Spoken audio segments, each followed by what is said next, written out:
안녕하세요. 충남대학교 심리학과의 전우영입니다. 오늘은 우리가 어떻게 세상에 대한 지식을 획득하는지에 대해서 알아볼 텐데요.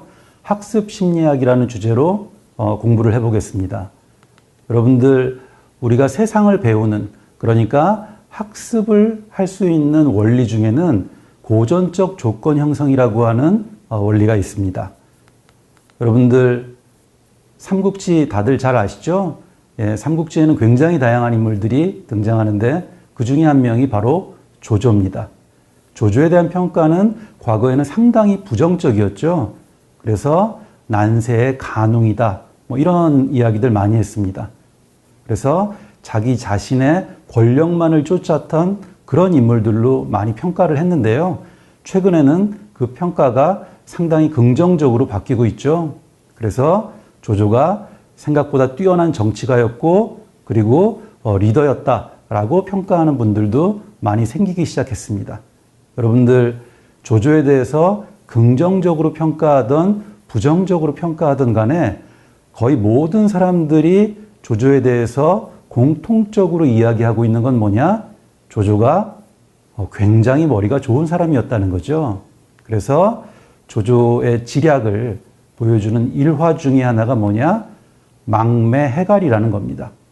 그래서 이 사자성어를 보면 매화를 생각해서 목마름을 해결했다라는 일화인데요.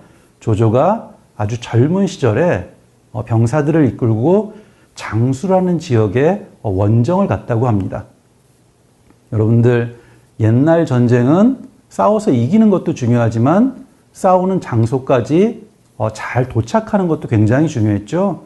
그래서 먹는 거, 마시는 거, 이런 군수물자가 굉장히 중요했던 전쟁이 과거의 전쟁입니다. 그래서 조조가 병사를 이끌고 이동을 하는데 굉장히 무더웠다고 그래요.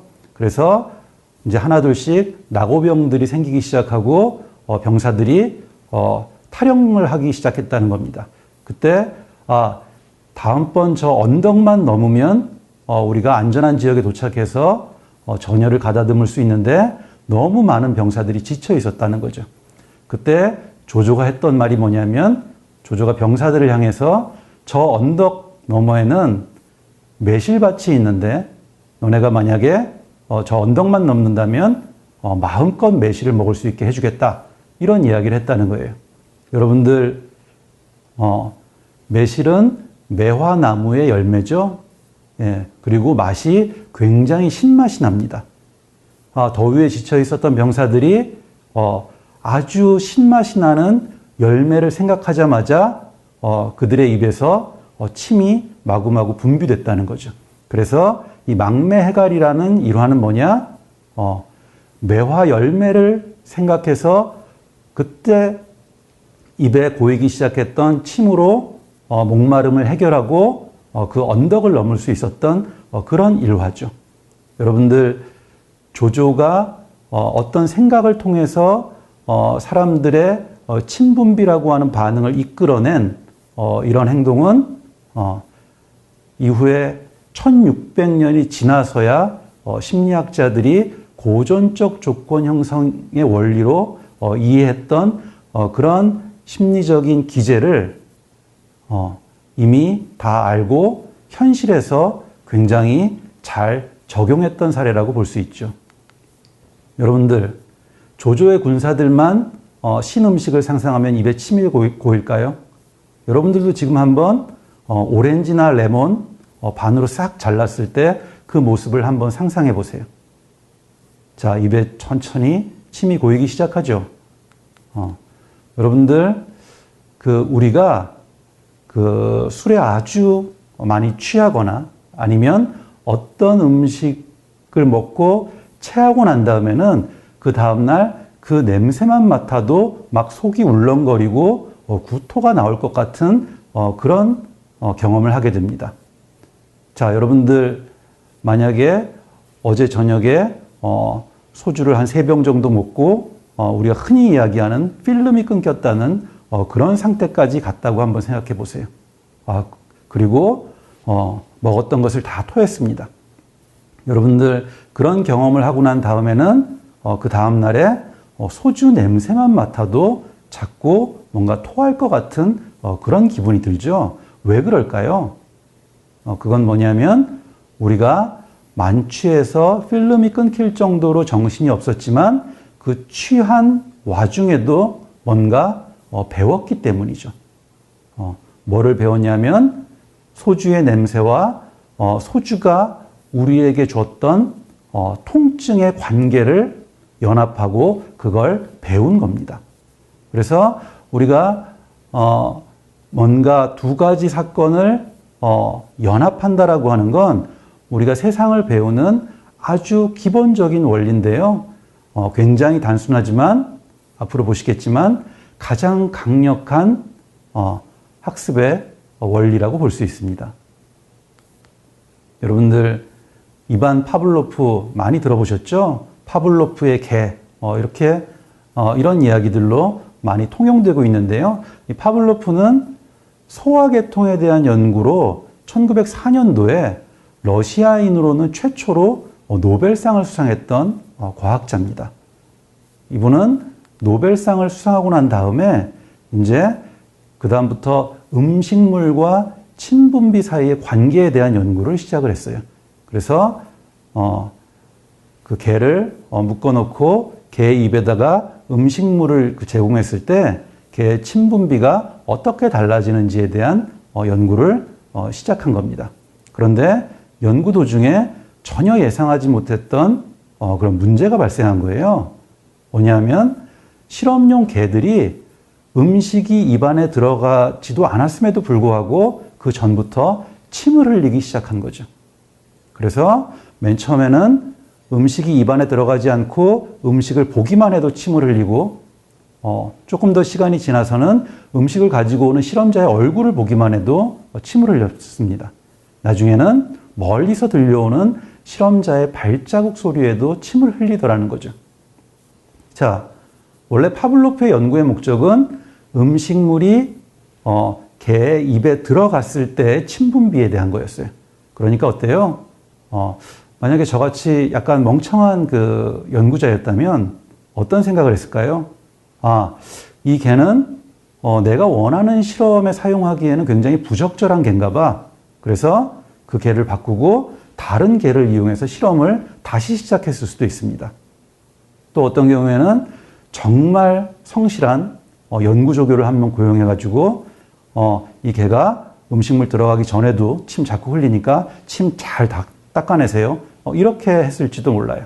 그런데 파블로프는 원래 연구하려고 했던 그 연구 주제보다 바로 이 현상이 훨씬 더 흥미로운 연구 주제라고 생각해서 새로운 연구를 시작합니다. 그래서 인생의 마지막 30년을 이 연구 주제에 바치는데 이 연구 주제가 바로 여러분들이 너무나 잘 알고 있는 고전적 조건 형성에 대한 실험입니다.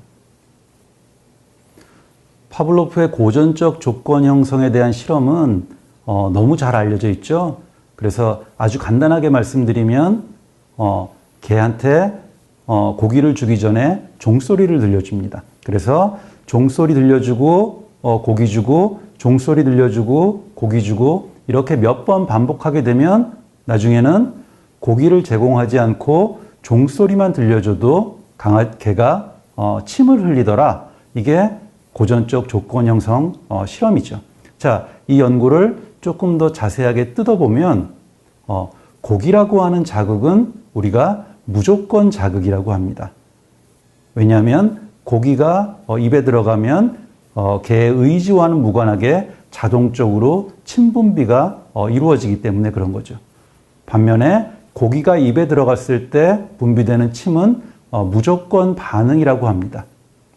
그래서 우리가 무조건이라고 하는 단어를 붙이는 이유는 이게 학습이 필요하지 않고 이 유기체가 원래 태어날 때부터 그렇게 만들어졌기 때문에 고기가 입에 들어가면 유기체의 의지와는 무관하게 자동적으로 침분비라고 하는 그런 반응이 나타난다는 점에서 무조건 자극, 무조건 반응이라고 합니다. 우리가 종소리는 조건 자극이라고 하는데요. 왜냐하면 종소리만 들려주면 침을 흘리지 않습니다. 그런데 이 종소리가 고기라고 하는 무조건 자극과 연합을 이루게 되면, 짝을 이루게 되면 종소리도 침을 흘리게 할 수 있다는 거죠. 그래서 종소리가 침 분비를 이끌어내기 위해서는 특별한 조건이 있어야 되고, 그 조건이라고 하는 건 뭐냐?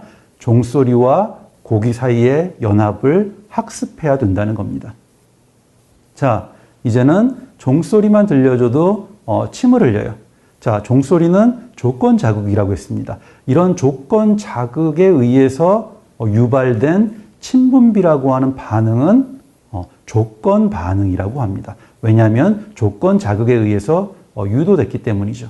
그래서 똑같은 침 분비라고 하는 현상도 무조건 자극에 의해서 유도됐을 때는 무조건 반응, 조건 자극에 의해서 유도됐을 때는 조건 반응이라고 하는 거죠.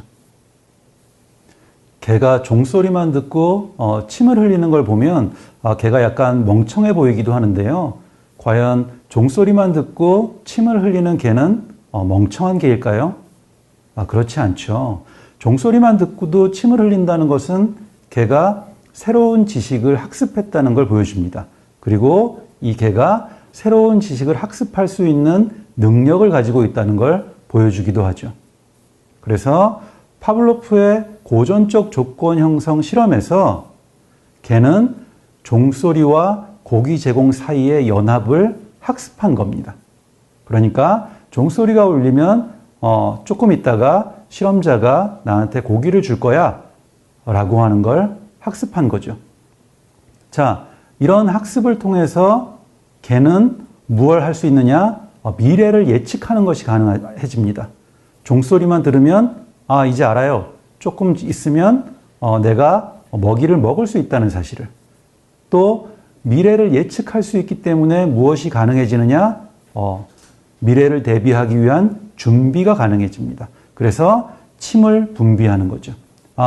먹이가 곧 주어질 거야. 그러니까 침을 빨리 분비해 두어서 이걸 잘 소화시킬 수 있도록 해야지 라고 생각하는 겁니다.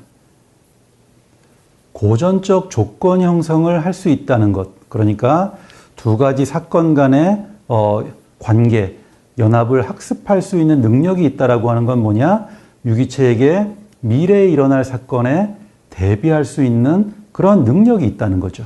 그래서 고전적 조건 형성을 함으로써 유기체는 훨씬 더 쉽게 적응하고 생존할 가능성이 높아지는 겁니다.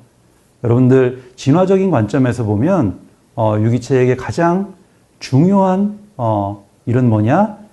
자기가 가지고 있는 유전자를 후세에 남기는 거죠. 그래서 어떤 연구자가 수컷 메추라기를 갑자기 조그만 우리에 가둬서 사육하기 시작했습니다. 자, 이 메추라기한테는 어떤 일이 벌어진 거죠? 더 이상 자기 유전자를 퍼뜨릴 수 있는 기회가 차단된 겁니다. 그런데 연구자가 이 수컷 메추라기가 살고 있는 우리에 가끔 암컷 메추라기를 집어넣어 줬어요. 그러니까 교미할 수 있는 기회를 준 거죠.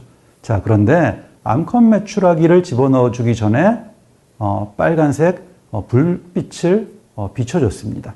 그래서 몇 번 이렇게 불빛과 암컷 메추라기의 출현을 연합을 했더니 고전적 조건 형성이 된 수컷 메추라기는 불이 켜지면 몸에서 변화가 있었다는 거죠. 어떤 변화가 있었냐? 가능한 자기가 가지고 있는 유전자를 더 많이 퍼뜨리기 위해서 몸이 준비를 하기 시작한 겁니다.